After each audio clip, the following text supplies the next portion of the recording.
Hello everybody, Ben Rogers here, the Raptors Digest, reacting to the Toronto Raptors 102-89 victory against the Orlando Magic. Riker, this puts us on a 5-game win streak. We're out here. Scottie Barnes out here balling in his home state.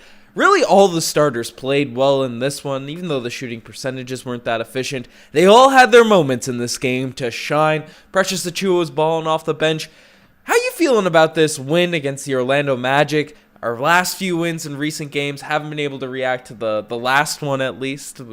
I'm dealing with illness, you're dealing with technical problems, but the Raptors, they've been looking good, Riker.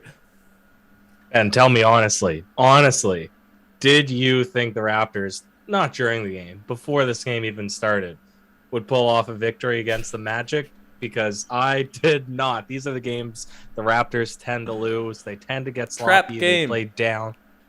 What? Trap game.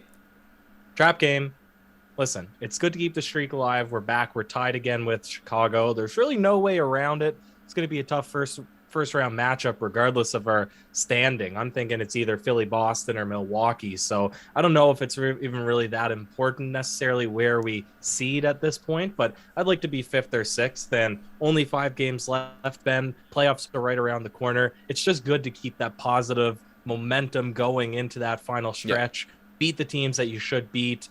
Maybe finish with 5 more wins. Just clean sweep the end of the season. Finish with 50 clean. I like what I'm seeing from the Raps. Yep, no, without a doubt. We're going to talk all about playoff seeding, probably in this podcast, probably in more podcasts. I'll have some time on my hands over the next few days. Might have to dive into some specific playoff specified videos, but we got to get a drum roll going first, Riker, to start this one off, because tonight, the one, the only, the Scottie Barnes Award. It's going to none other than our Rookie of the Year, the guy that deserved it's the Rookie of the Year, the ROTY, the RTOY, whatever it is. But tonight, 19 points, 7 assists, 8 rebounds, balling out against the Magic, had a hot first quarter. Before you sound off on our Rookie of the Year and dive into that fluid criteria, Riker, we have a super chat coming in from Arco. Our guy Arco is back, saying, as we move up the standings, who is your ideal playoff matchup? Personally, I would like to take Philadelphia in a 7-game series. He's also hitting us with the like spike. Love to see it. We appreciate the super chat as always, right, Arco. Riker, before we rant on Scottie Barnes, who's your playoff desired matchup? Desired matchup, anybody but Boston. And you would agree, same thing. I think that we're comfortable to play Philly. We're comfortable to play Milwaukee. I'd love to see Miami in the first round, but we'll get a flavor for that in Sunday's matchup, which hopefully Kyle Lowry will suit up. That's how they're advertising that game, at least on the Sportsnet or TSN, whatever feed that it was that I was watching tonight, Ben. But Scottie Barnes, he's playing well at the right time. When Mobley goes down with injury, all heads are turned away from him. He slipped down to 3rd on the rookie ladder for the longest while now because, in all fairness, Cade Cunningham is putting up pretty big numbers on way more volume of shots, but he is putting up good numbers just on a really bad team. Scottie Barnes, his stats were going down and down. It didn't seem like he was being as assertive on offense. Now in the last couple games, he's getting a lot of shots, a lot of interior baskets, and he's just looking dominant out there, Ben. Yeah, looking absolutely elite, throwing no-look passes, and we saw a giant flash of Scottie Barnes being aggressive, especially early in this game. The Magic were kind of back and forth at the start of this one. It wasn't, third quarter, we really blew them out. I think we both have the quarter by quarter. You probably have the quarter by quarter 26 to 17 for the Raptors. Yeah, in the third. So that's where we really start to take advantage of the Magic, blow them away, and then they made a little push at the end. But at the start, when the Magic were throwing punches, and they got some solid young guys on their roster, Scottie Barnes was really doing it all for this Raptors team. So that's what you want to see. And as you topped off this podcast with Riker, it's good to see our top guys, especially the younger ones, because Fred VanVleet, even though he's had his ups and downs, particularly because of injury this season, right? Siakam, same sort of thing at the start of the year, struggled and has been elite. We know our veterans, what they're going to do, what they're able to provide, but our younger players, Scottie Barnes, the star boy, Gary Trent Jr., right? Having OG Anunoby, who's still a younger guy coming back from injury, play him well, firing all cylinders going into playoff time. That's exactly what you need to have happen. So we're going to be raving about Scottie Barnes and dive into the Rookie of the Year conversation. I see Scooby-Doo saying, throw a W in the chat if you think Scottie Barnes is going to win Rookie of the Year. Throw those W's in for Mr. Scottie Barnes taking over Mobley, but we'll rant on that more and more as the time moves forward, Riker. But, there's a few guys that we could talk about. And also shout out to Scottie Barnes for kind of sealing the deal, blowing past Mo Bamba for a nice little Ben Rogers half spin and came in for the dunk. Love to see those types of plays there from Scottie. Well, what's the Ben Rogers there? The spin or the dunk? The half spin, sir. You kind of throw that. I don't know if the dunk is the Ben Rogers. Oh, that's true. Well, that's just a given, right? Everyone knows that. But who else stood out to you in the starting lineup for this squad? Because there's a lot of guys that were balling out. Just well-rounded. If you read through the box score, the three-point shooting wasn't super hot tonight, but you can't be too mad at 30% from the field. But just the well-roundedness of tonight's output, almost every starter was 15 points or more, and nobody scored in 20. Now, some nights you're going to want to have one person take over, right? Whether it's Pascal or Fred VanVleet or Gary Trent Jr. like last game, but tonight's a game where Orlando Magic, they're not the strongest team. It's nice that everybody got their hands on the ball. If we look at the total shots, field goals taken, everybody had around the same amount of shots tonight, Ben. Just a really well-rounded, and this is a perfect point to bring up. I wouldn't have remembered it otherwise. Just read a Bleacher Report article, first time ever that they were positive about the Toronto Raptors. They were going down the weaknesses in all of the playoff teams' starting lineups. So singling out the one weak link of the starters. And they're criticizing all the teams. They get to the Raptors. They're like, tough to make any criticisms about the Raptors. This is a solid starting five. I'm like, wow, this is a first. Bleacher Report, they love those hot negative takes. But listen, when you have a team like this, all praise. All praise indeed. And yeah, as you said, you run through the box score, it all look fire. And they all had their moments this game. OG Anunoby came out early in this one, started balling out, cooled off. It felt like Nick Nurse didn't even play him mid-game, even though he somehow got 35 minutes in this. But in the fourth quarter, then the Magic were going on their run. OG Anunoby sealed the deal with a couple of just shoulder drives, whether it being to Wagner or Schofield, right down in the lane. They were both flopping, looking for calls.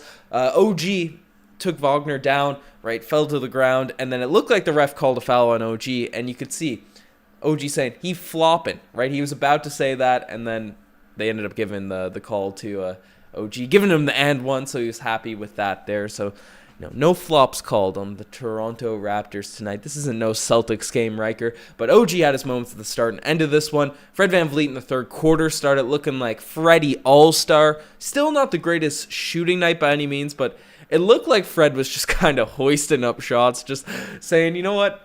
We're playing the Magic. We got a double-digit lead. I'm gonna shoot as many step backs from 3 feet behind the three-point line as I can fire up there. He had 19 points, 5 rebounds, 3 assists, 5 steals, and 2 blocks for Freddie Valet. That's an impressive feat there. 2 blocks in a game for Fred VanVleet. So shout out to Fred for doing all that out there on the court. I don't know if you heard, but the air conditioning was turned up. Apparently, it's starting to get pretty warm down in Florida. So I don't know if that cool air, more bounce, more elevation, more lift on those defensive schemes. You can get your hand there, tip some shots. He was training down there all last season, right? The Tampa weather. He's come back and he's ready to get those blocks, those shot blockers. He's going to be an enforcer next season. We see Freddie add something new to his bag every year. Just showing it off a little bit before the playoffs. But, Spicy P, again, another phenomenal one in this one. He didn't have to do too much in this game. Didn't make his threes, but 16 points, 11 rebounds, 3 assists. Showed up when he had to show it up. Stop some runs from the Orlando Magic. That's what you want to see out of your number one option. And then our star boy, Gary Trent Jr. Riker. He's been inconsistent ever since you called him the Raptors' GOAT, but looking more like himself the past few games. Certainly 17 points in this game. Still not the most efficient from the field, 6 of 16, but made 3 of 8 from the three-point line. Had a few assists in this one. All the starters are balling out, sir. They're all balling out, sir. Before I lose it, let's swing to the segments. I got a couple of ideas. I'm sure you do too. There's one guy there's something we do have to bring up though, because we're talking about the starters. There's some guy off the bench, Riker. I know the box score might indicate he had a poor game. 11 points, 3 rebounds for Precious Achiuwa. What? 1 of 3 from the 3-point line, 33% from 3. This guy should be shooting 45% from 3. That's what he's been doing since the All-Star break. But I thought Precious tonight, even though he had a low plus-minus and did all that sort of stuff, he made some great decisions in this game. When he was slashing, making some dump-offs, he's confident firing up those threes. The 3 that he made was drippy. It was wet. It was wet like butter, Riker. Went straight down to the hoop. I love what I'm seeing from Precious Achiuwa. He's our guy off the bench right now. He's been more consistent than Chris Boucher, which is a kind of crazy thing to think about at this point. Yeah, it's crazy. Decision-making, IQ, whatever. We're going to need him. He's going to play a big role, Ben, and this is the right time for his confidence to get high because we're going to talk about playoff matchups. We're going to be facing the big boys. It's going to be Philadelphia and the Embiids, or Milwaukee and the Giannis's, or Miami and the Adebayos. Precious Achiuwa, the combination of all of those players, he's got to be ready Bam to bring it on both ends. Akimbo Achiuwa. That's it. If you don't know it, part of the Precious propaganda, Ben, he's been playing pretty good, but confidence is the big thing with him, obviously, because that was the issue at the beginning of the season. He's so young, you don't realize it because he's tall. He doesn't necessarily look young. Same thing with Gary Trent Jr. Gary Trent, to me, feels like a vet, but he's still just a young fella himself. So it's an interesting team. We're so close to the playoffs, Ben. Swing to the segments, then we got lots to talk about in the final alarm. True. And we have a super chat coming in from Marcel Martin, the legend, on Courtside Digest. Check it out if you haven't recently. Courtside Digest videos coming left, right, and center with our guy Marcel. Myself popping on a few of those as well. Marcel's been balling out. But Riker, he's saying that Riker trying to be the new bald Mamba. You trying to steal Marcel's flow, sir? I think Marcel can grow a better beard than I can, but who knows? I start taking some more of those natural testosterones, do away with the top hair altogether, and grow out the connectors. The shark testosterone, like GTA 4. That's what you wanna see. I was watching some memes on that today, but Riker, the spicy. I can't even speak. My brain is a flux right now. The spicy Pele of the day. What do you have in mind for the spicy Pele? You said you got a few of these moments in mind. Yeah, well, actually, I didn't have a great one for the spicy Pele. I did think it was funny. Fred was having a poor shooting performance. Cole Anthony brings it back. It's kind of 4 minutes left. Something. It's getting uncomfortable that they're only holding a 10-point lead against the Orlando Magic down the stretch. Fred VanVleet, who was ice cold in this game, hits as you were talking about, step back 3 from 4 or 5 feet back from the 3-point line with Mo Bamba all over him. And of course, that one's cash. And it's the one to really put the nail in the coffin, maintain that distance. I think it's funny because no matter how bad he's shooting, he's taking those late game shots. He's taking those late game shots, and tonight he was taking whatever was out there. Fred VanVleet wasn't necessarily on fire, but the ones that went down were lethal. Lethal for Freddie VanVleet. Had a nice dunk from Scottie Barnes at the end there, once again around Mo Bamba. Had a dunk from Boucher early in this game. Precious Achiuwa's 3 really had me excited, got me going, all that sort of stuff. So lots of spicy Pele moments, but all plays could be the spicy Pele of the day, and some just make you say, oh, geez. And tonight, the OG's play of the day. I have one in mind, Riker, because Markelle Fultz had his moments in this one, and just like his career, he has his moments. Has a lot of plays, and he brought the Magic back really from their 20, whatever the deficit was. It looked brutal there for the Magic, and Fultz ended up, scoring some buckets in the paint, making some nice drives. But usually those runs, they're triggered by a nasty dunk. They're triggered by a couple threes going down, like a Freddie VanVleet step back 3. But no, this run from Markelle Fultz was triggered by a smooth drive from him. No one around. The Raptors gave up on the possession. They gave up. No one around, and he goes in for the completely wide open. And people always bring up wide open layups, but there's usually someone around, so you can get a little bit afraid potentially. There was literally no one around him in the key. No one around him. And the layup just goes in. flips around the rim, and it comes out. But it motivated him for later seconds, but definitely made me say OGs on that play, Riker. I thought you were gonna say the run was spurred on by a lot of floaters in the paint, and if we're talking Ben Rogers specialties, that's another weapon in your arsenal, Ben.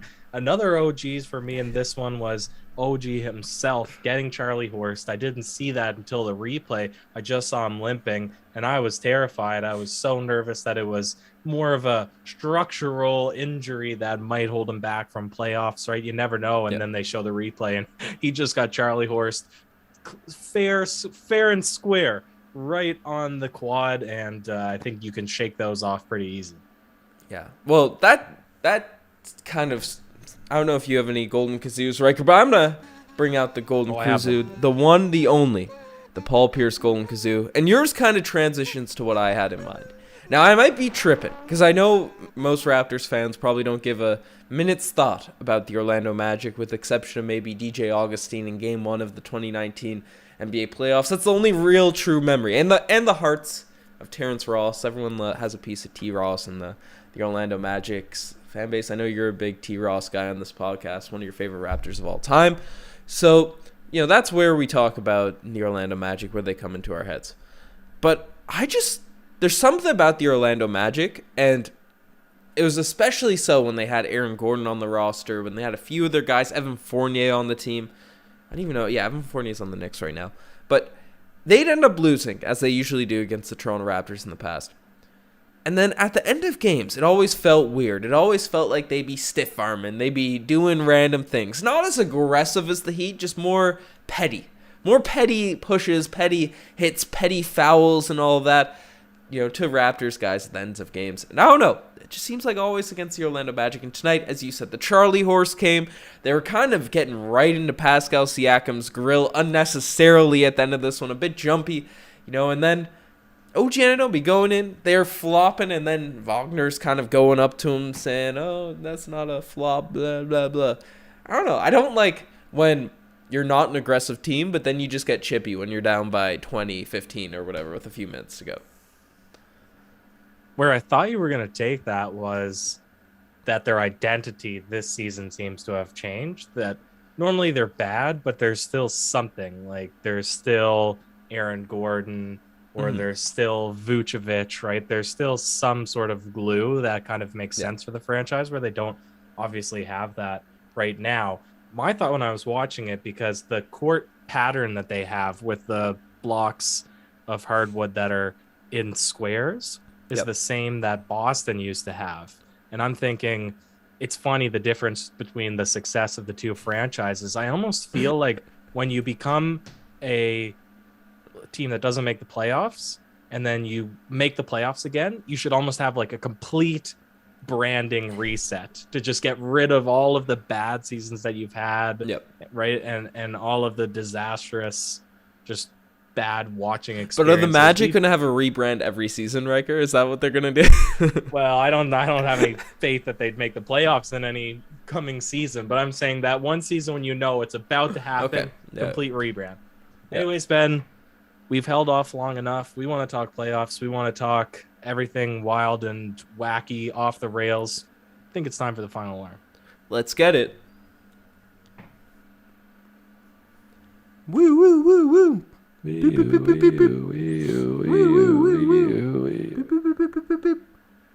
That's right. The final alarm has sounded.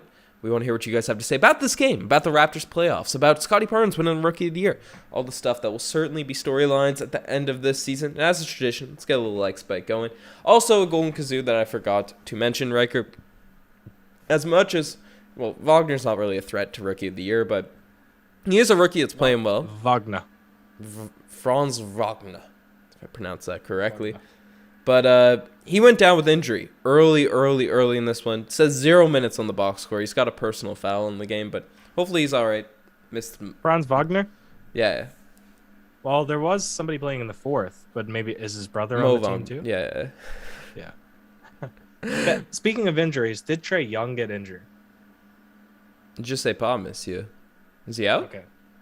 I don't know. I thought I heard something about him, but this is also April Fool's Day, so can't put a lot of stock into anything that you hear. But Ben, Atlanta's one of the games that we have to end the season.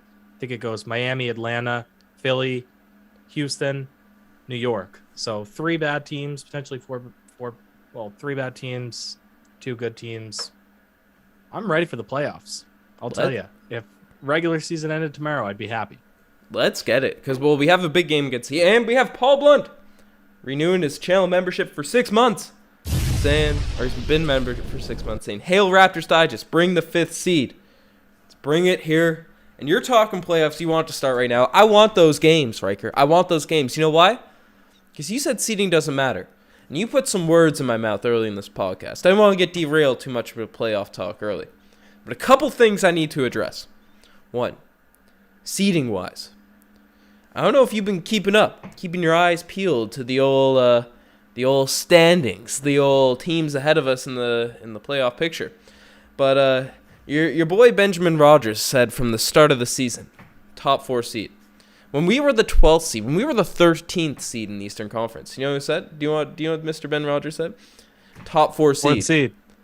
Held true. And obviously we're tied with the Chicago Bulls right now for 5th. We're tied. They have the tiebreaker, so technically we're in 6th. We have the same record. Do you know what team has been falling? Has been struggling lately? Those Philadelphia 76ers. Philadelphia 76ers. We can catch them, Riker. 3 in a row. 5-5 of the last 10. We can catch them. We're on a 5-game win streak. That 4th seed, we might get home court in this year's playoffs, sir. What are your thoughts on that? Well, 4th would be delightful, because if we somehow snuck into 4th, you're at worst playing Philly, maybe playing Chicago. Now, the challenge with that is there's only 5 games left. Philly has a 2-game lead on us. It's going to be tough to catch up to them in the standings, particularly because we have to play Miami next game. We also have to play them, right? But the saving grace is this is the time where teams that are comfortable with just making the playoffs rest their starters. And who are 2 players that need rest is Embiid and James Harden. With their history of injuries, you want them fully healthy. And Antetokounmpo, he just sat out tonight's game. They're getting walloped by the Clippers right now, which, I mean, if you're getting pounced on by the Clippers, you know you've basically given up. So I don't know. I don't see Nick Nurse doing any resting for the end of the season. We could have a shot, take 5 in a row, and maybe make that 4th seed dream come true. Also, another golden kazoo I'm throwing out there. I'm throwing it out here, Riker. Big golden kazoo. A big, giant golden kazoo. Because whenever I get the chance to throw these kazoos out there, I'm throwing it out to the LA Clippers, who once again just make me despise that organization, that franchise, that team. Not only are they stealing our players, Norman Powell, one of my favorite guys. I'm still living on Norm Island, even though he's down there in LA. But they were playing the Chicago Bulls, a team that we are tied with in the Eastern Conference, unless they lost tonight, which I don't think they did. The Bulls? They were beating them all the way. They were smacking them. They were destroying them. And then the LA Clippers absolutely just choke away a game against the Chicago Bulls. DeMar DeRozan played phenomenal. But the Bulls were giving them this game on a silver platter. And the LA Clippers just choked it away. They sent it to the abyss. The one time in NBA history that I'm cheering for the LA Clippers, and they have a big lead, they end up choking it away. What a bunch of fools, Riker. What a bunch of fools. No comment. Bulls didn't play tonight, Ben. Clippers did. They're beating the Bucks, which I already said. So that's basically it. But you know, you were talking seeding matters. I put words in your mouth. You want to be 4th, obviously. We do both agree.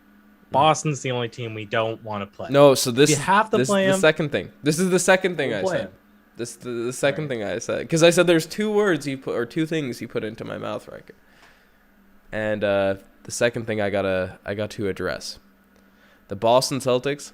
Give me the Celtics. I'm seeing too many folks on their Reddit following our win against them saying, I want the Raptors. I think we could smoke the Raptors with Jason Tatum and Jaylen Brown. You know what? Sure, they might be a tougher matchup for us, but just to silence those scrubs, get them out of here. Get them out of here. I want to face the Boston Celtics.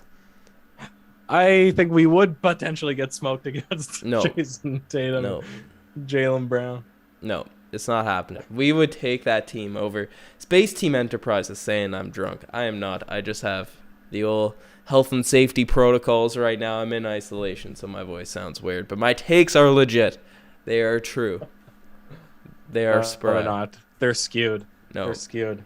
I want all the It's affecting smoke. your brain. Ryan Lavinia saying, I want all the smoke. Give me the Celtics first round. Knock out those scrubs immediately. They don't even have Robert Williams right now to knock us out. If we can just game plan for Marcus Smart. That could be big. That could be big. And I think that's a big part why you're a little bit more comfortable too, because he's a big piece of their interior defense. Now they still do have among the best team rated defense in the NBA, but that's a big presence that would scare Pascal Siakam on a day-to-day that without him in a series, The old Raptors Pascal. might have a better fighting chance. The old Pascal. We have all NBA Siakam these days, so he's going to be spinning around those scrubs like they're nothing down there in Boston. So you love to see that. If you reach fifth, you might play the Celtics. Give me the Celtics. I want whoever.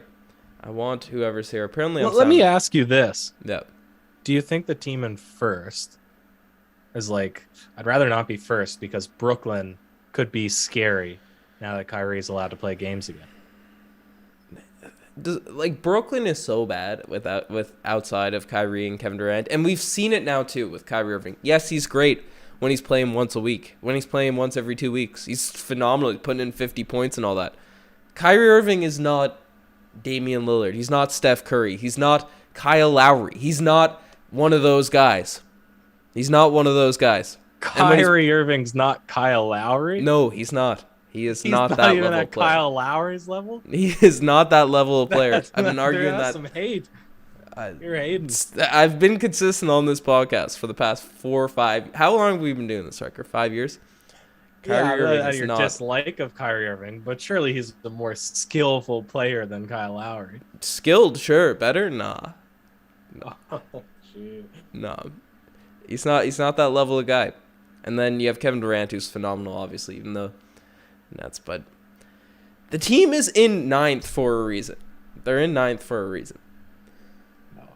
The reason is their team was gutted for the majority of the season. Now that team is coming back, and I just wonder. I wonder if Miami. I wonder if Miami, Philly, who else? Milwaukee, if they're looking and saying, you know what, I'd rather be second. Nah, the Nets. Get them out of here, sir. You don't think the Nets are making it out of the first round, then? No. Wow. They might not make it out of the play-in. They took Milwaukee to 7 games last season, sir. And they had James Harden. If it wasn't for Kevin Durant's humongous foot, they would have beat the NBA champions. Yeah, and you could say the same thing if a foul wasn't called on Giannis in the third quarter. Then yeah, but that's different because then you're drawing it back to some arbitrary thing. But in clutch time, when the shot mattered most, he sunk that shot. His toe is too long. His feet are abnormally big. And they crossed that line to no fault of his own. Through fault of his own. Needs to be aware. Poor player awareness. People aren't liking my Nets takes. People don't like my Nets takes. But you know what? I got to speak the truth on the pod. The Nets get way too much love. That's what I'm saying. GSXR is saying, this dude Ben always with the awful takes. All my takes have been right this season. So, sucks to suck, sir. I'm calling out. I'm going to start responding to people in the comments, Riker. Do you think I should do that?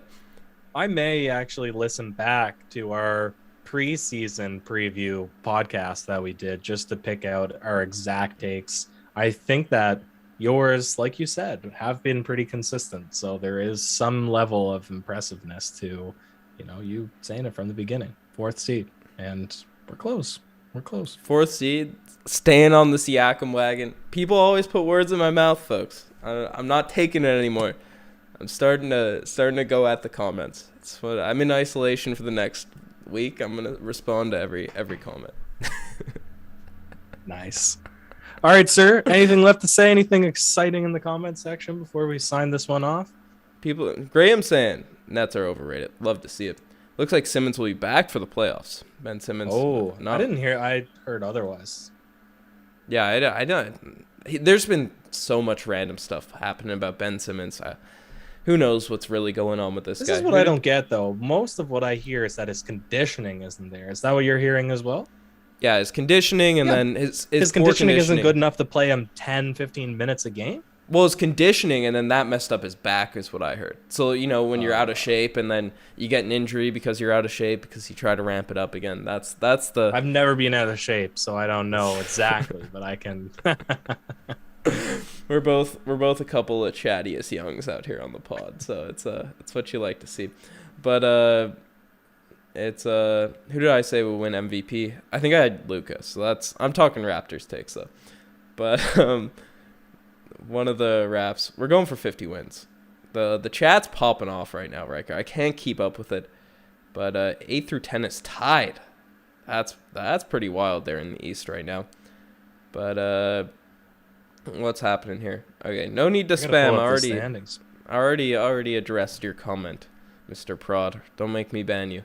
Heat are scary. Lowry will give them all intel on the Raps if they face them. That's the one thing that I don't like about the Miami Heat, because I feel like Lowry could get inside our heads the same way DeMar did, or the same way LeBron did to DeMar and the Raptors. Yeah, well, you could. That's what I was gonna say. You could say the same thing about Chicago, even though I think Chicago is a very poorly built playoff team. This is my take. Vucevic sucks. DeMar DeRozan has never had postseason success. They have a bunch of offensive talent. I get that their net Conference defense finals, has been all right, but they're not built like a playoff team. They don't have the defense. I don't think they have the team defense, and I don't think that they have the scoring down the clutch as good as DeMar has been. That take might age poorly. I've been saying it from the beginning of the season, though, and towards the final stretch of basketball, they've sucked. So, I haven't been well off the mark. I thought that they might be, 7th, 8th seed. Obviously, they might be right on that. You might right, be right, but they're slipping. Yeah, they're slipping. So I stand by it. Yeah, well, I think Lonzo Ball is huge for them, and I think a healthy Alex Caruso is big for them. Tony Bradley, Derrick Jones Jr., him going down as well is tough. Like, they need those defenders off the bench to really complement those guys. And the DeMars, all the guys that you mentioned, right? You need those complementary pieces when you have a bunch of scorers that aren't known for their defensive versatility. But DeMar is legit. I don't like the DeMar hate. He made it to the conference finals, right? Can't be trashing on those guys. And PJ Simpson is saying Boston's the only team in the top 5 without an ex-Raptor. Is that the case? That's crazy. That's a wild stat. Okay, so the Heat, Lowry, obviously. The Bucks. Who's on the Bucks? Serge. Ibaka. Jeez. Serge Ibaka. Got the Celtics up there with no Raptors. You got the Sixers with Danny Green. The Chicago Bulls with DeMar DeRozan. So the Raptors really be owning. Could we keep going? Who is there Raptors players beneath us? All right, the Cleveland Cavaliers. No. Ed Davis. Oh, probably still in the league. Yeah, he's out Brooklyn. there. Brooklyn, Mr. Goran Dragic, the Raptors legend. True, I was thinking Matty Ice, but he's not even on the. He's on the Bulls. Nets anymore, is he? Oh, he's a Bull. Yep. Well, there you go. Charlotte. No. I was going to say Biz, but Biz is in Phoenix. Dude, yeah. Charlotte? I feel like Charlotte has one. I don't think so.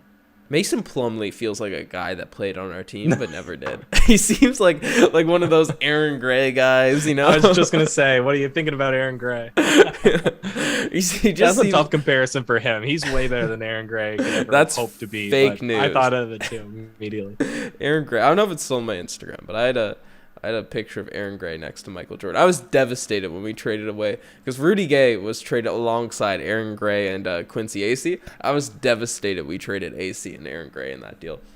But and speaking of pictures of famous people, I said this to you before the pod. I'm pretty excited. My son, wait to tell the story. We have a super chat because this is a good story. Okay. I want it to be cut short.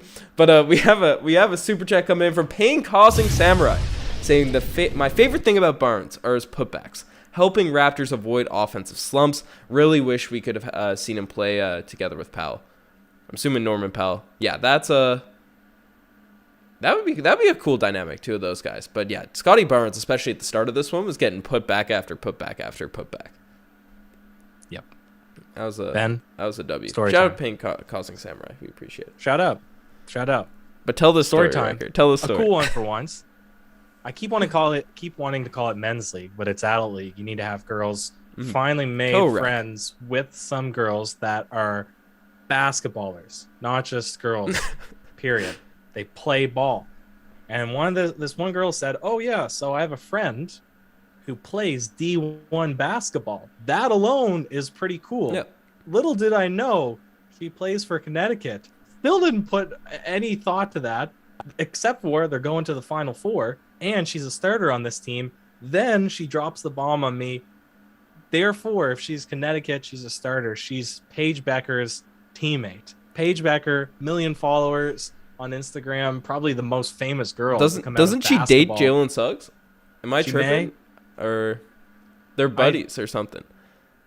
They could be friends. I feel like when you're that good, because she got the MVP in Steph Curry's camp, whatever he runs. She's met a bunch. I don't know if it was her or the Haley, what's her name, that's on Kansas, used to train with Kobe all the time.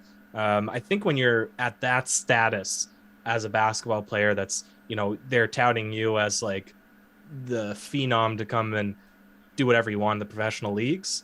You've met everybody that you need to meet, right? If you've met Steph Curry, you've met Jalen Suggs. Like, he's way down on the ladder. No offense to him. I would put Steph Curry and Kobe like Jalen Suggs always catching strays on this podcast. It's a sin.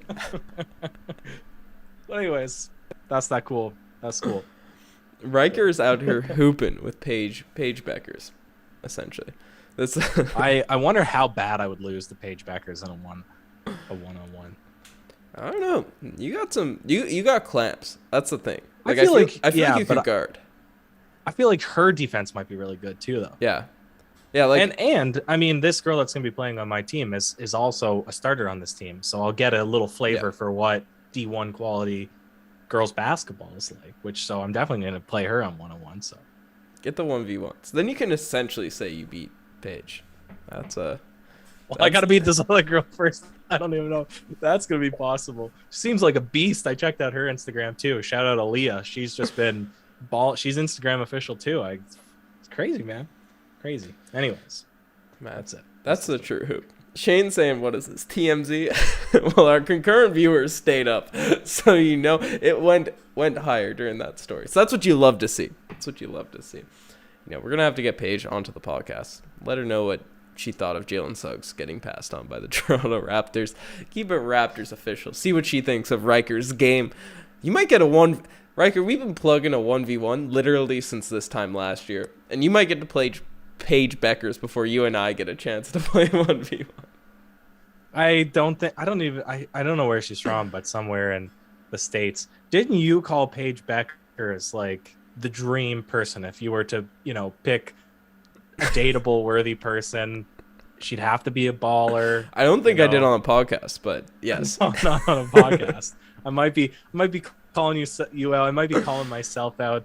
Either way, she's a stud. I think everybody respects Paige in the basketball world just with the impact that she's had. Again, not to be sexist, but you just don't often hear about girl basketball players, and you're hearing about her before she even went to university, right? That's how crazy her game is. So shout out to her. This is my fangirling moment.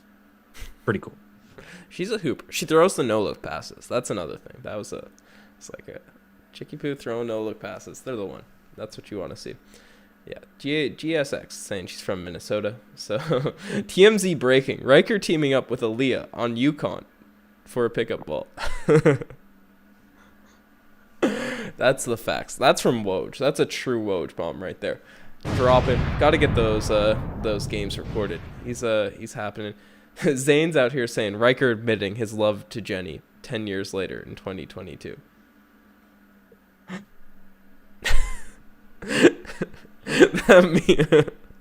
I mean, I guess by that, what I just said specifically about Paige would have fit Jenny back in the day. I don't know if she balls or not anymore. I don't know if she balls anymore. You got to figure that out. Let TMZ. We need a TMZ segment for the for the final alarm. Ben, we're way too far off the rails here at this point. You're in health and safety protocols. Let's finish this one up. That's true. My voice is slowly evading me. My energy is evading my soul. But folks, you guys are the best for making it this far. Check out the Instagram, the TikTok, the Twitter, all that cool stuff. I'm slacking on the TikToks. They're going to be making a comeback, so you love to see that. Also, I've been plugging at the end of the podcast. I think I got to plug it at the beginning. I've been not consistent on it either. But few things to plug. If you want to join the Digest team, reach out. Shoot us a DM on IG. Shoot us an email at raptorsdigest@gmail.com. I've been slacking on those too, but I've been sick for the last little while. Interested in joining making some IG posts? Interested in the Blue Jays? Seeing what's out there. Reach out. Helps us out big time. Got a few channels coming up through the ground. The one big one we're plugging right now, Courtside Digest. Check out Marcel Martin, myself, Ryker when he wants to pop on. Talking some hoops, some NBA hoop with the old Courtside Digest crowd, NBA stuff. So definitely check that out. The chat is just wilding here, Ryker. But definitely check all that stuff out. I'll probably start plugging some of this at the beginning of the pods. But do you have any last words, Ryker, on this game, on life? It is the power of the mind to be unconquerable, Ben. Cheers.